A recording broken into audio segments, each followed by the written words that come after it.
Қайырлы күн, қымбатты көрермендер. Мен қазір сіздерге дәл осындай греческий салат жасайтын боламын. Греческий салатқа алдымен соусын дайындаймыз. Бірінші чеснокты үккіштен өткіземіз.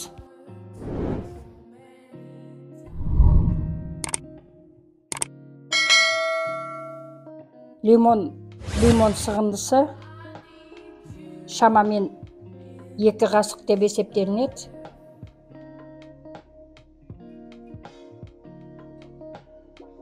Енді оның үстіне үккіштен өткізген чеснокты саламыз. Енді оливка майын қосамыз. 3 қасық қостым. Қазіргі тұздар түсінбейсіз, кейде өтіп кетеді. Жарты қасық чай қасықпен жарты қасық тұз. Менде петрушка бар екен. Петрушка қосайын деп тұрмын.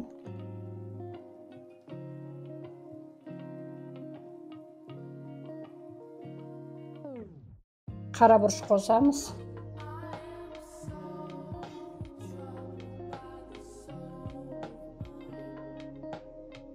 Тұздық десем бола ма? Соны дайындап аласыздар. Онан соң қияр тураймын.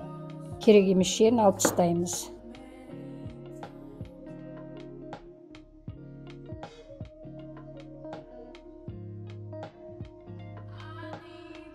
Қызыл пиязды тураймыз.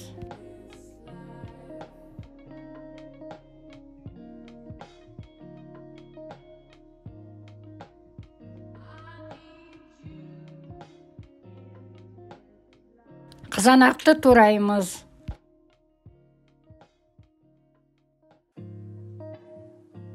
Енді бұрыштарды тураймыз.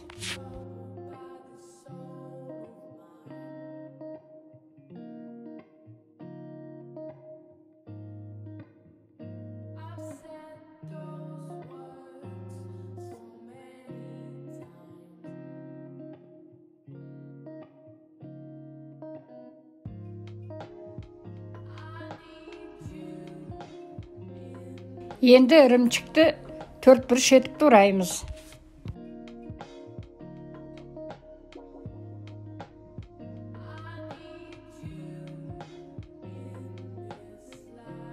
Енді оливканы үстіне саламыз.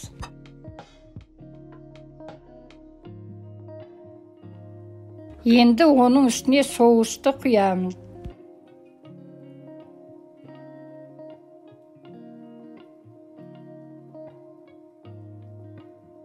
Міне енді менің греческий салатым дайын болды.